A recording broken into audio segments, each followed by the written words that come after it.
नमस्कार। आज के इस नए विश्लेषण में आपका स्वागत है।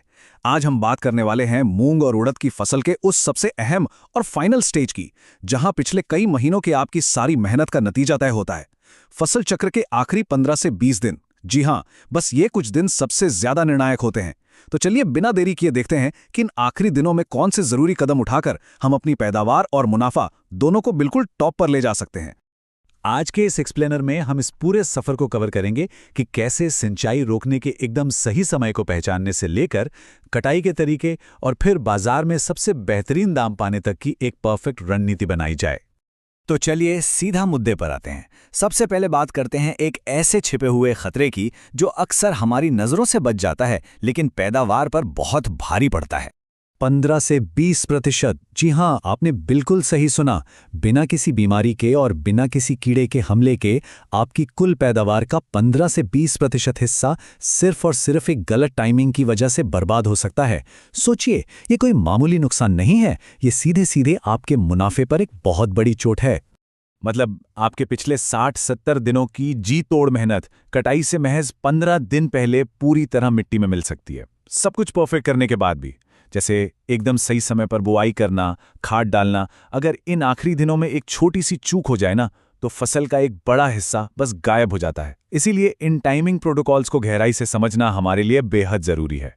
अब इस नुकसान से बचने के लिए जो सबसे पहला और ज़रूरी कदम है वो है मिट्टी में पानी को कंट्रोल करना, यानी आखिरी सिंचाई का बिल्कुल सही समय पकड़ना। देखिए, हम अक्सर सोचते हैं कि भाई जब तक फसल खेत में खड़ी है उसे पानी देते रहना चाहिए, पर यहीं हम सबसे बड़ी गलती कर बैठते हैं। सिंचाई कब रोकनी है, इसके दो एकदम साफ लक्षण होते हैं। पहला, जब आपकी फसल का 60 से 80% हिस्सा ऊपर से पीला दिखने लगे, और दूसरा, जब नीचे की 80% पत्तियां सूखने लगें। जैसे ही आपको ये दोनों चीजें एक साथ दिखाई दें, जो आमतौर पर कटाई से 15 दिन पहले होता है, बस वहीं पानी देना तुरंत बंद कर दीजिए। आप शायद सोच रहे होंगे कि अचानक पानी रोकना क्यों जरूरी है। तो इसका सीधा कनेक्शन है ग्रेन मैच्योरेशन, यानी दाने के पकने की आखिरी प्रोसेस से। जब हम सिंचाई बंद करते हैं तो मिट्टी की नमी धीरे धीरे कम होती है, जिससे फली के अंदर का दाना सिकुड़ता है और एकदम मजबूत हो जाता है। अगर आप पानी देते रहेंगे तो ये सख्त होने की प्रोसेस रुक जाएगी और दाने की क्वालिटी खराब हो जाएगी। खासकर मध्य प्रदेश और राजस्थान जैसे गर्म इलाकों में तो ये असर और भी तेजी से दिखता है। पानी का खेल तो हम समझ गए। अब आते हैं एक और बड़ी चुनौती पर, जो आपकी फसल को सीधा फिजिकल नुकसान पहुंचाती है, और वो है फली का चटकना या फटना। असल में खेत में होता क्या है, जब मूंग और उड़द की फसल पककर सूखने लगती है और दिन का तापमान 40 से 45 डिग्री तक पहुंच जाता है, तब सूखी फलियां अचानक से फटने लगती हैं। फली में क्रैक आता है और अंदर का दाना सीधा जमीन पर गिर जाता है। अब जमीन पर गिरे दानों को तो उठाया नहीं जा सकता, और परेशानी यहीं खत्म नहीं होती। ये गिरे हुए दाने अगले सीजन में खरपतवार बनकर उगाते हैं, जो आगे चलकर आपका खर्च और बढ़ा देते हैं। जरा इस बात को पैसों के नजरिए से देखिए।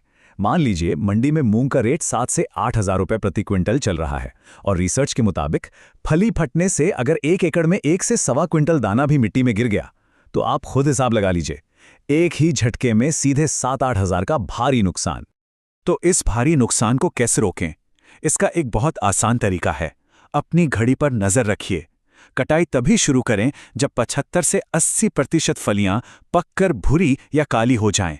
लेकिन सबसे खास बात, सुबह 11 बजे से शाम 4 बजे तक का समय सबसे डेंजरस होता है।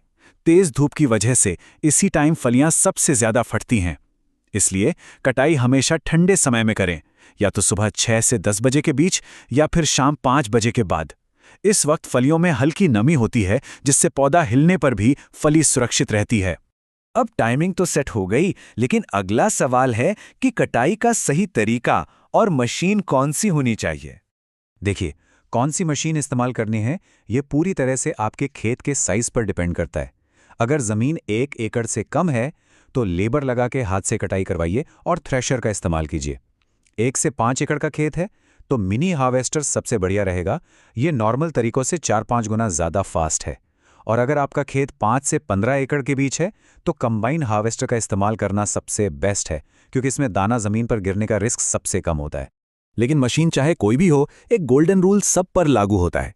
मशीन हमेशा ठंडे मौसम में यानी सुबह के टाइम चलाएं, और हाँ, मशीन चलाने वाले को हमेशा हिदायत दें कि वो इसे धीमी रफ्तार से चलाएं, धीमी रफ्तार से क्या होता है कि पौधों पर झटका कम लगता है, जिससे फलियों के फटने का चांस काफी हद तक कम हो जाता है।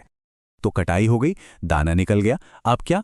यहीं पर हमारी आखिरी और सबसे इंपॉर्टेंट स्ट्रैटेजी काम आती है, कटाई के बाद का मैनेजमेंट और बाजार की समझ। अक्सर लोग क्या करते हैं, थ्रेशर से दाना निकाला, बोरी में भरा और तुरंत मंडी की तरफ निकल पड़े। ये बहुत बड़ी गलती है। अगर आपने नमी वाले दाने को तुरंत पैक कर दिया तो वो अंदर से सड़ सकता है, और दूसरी तरफ अगर उसे तेज धूप में सुखा दिया तो दाने का रंग उड़ जाएगा। सबसे स्मार्ट तरीका यह है कि दाने को किसी छायादार जगह पर तिरपाल बिछाकर 2 से 3 दिन तक सुखाया जाए। इससे खेत से आए हुए कीड़े भी मर जाते हैं और दाने की वो प्रीमियम चमक एकदम बरकरार रहती है। छांव में सुखाने का हमारा मेन टारगेट क्या है? बस नमी को 10 से 12% तक लाना। ये वो परफेक्ट लेवल है जो दाने को लंबे समय तक खराब होने से बचाता है, और मंडी में जब व्यापारी वो चमक देखेगा ना, तो आपको सबसे ऊंची कीमत मिलेगी। अब जरा बाजार के गणित को भी समझ लेते हैं। गर्मी के मौसम में, खासकर जून और जुलाई में क्या होता है, हर जगह से फसल कटकर मंडी में आती है, मतलब सप्लाई एकदम फुल। और जब सप्लाई बढ़ती है तो जाहिर दाम धड़ाम से नीचे गिरते हैं। यहां तक कि राजस्थान एग्रीकल्चरल कॉम्पिटिटिवनेस प्रोजेक्ट की रिपोर्ट भी इसी बात पर मोहर लगाती है। लेकिन अगर आप बेचने में थोड़ी सी समझदारी दिखाएं और 2 से 4 हफ्ते इंतजार कर लें तो सप्लाई नॉर्मल हो जाती है, और अक्टूबर आते आते कीमतें वापस से बाउंस बैक करके अपने पीक पर पहुंच जाती हैं। और इस इंतजार का आपको क्या सिला मिलेगा?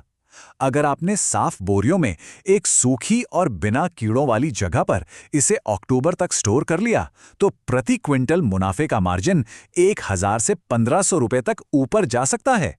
सीधे सीधे आपके प्रॉफिट में एक बड़ा जंप। तो सब कुछ जान लेने के बाद अब हमें खुद से एक बहुत जरूरी सवाल पूछना है।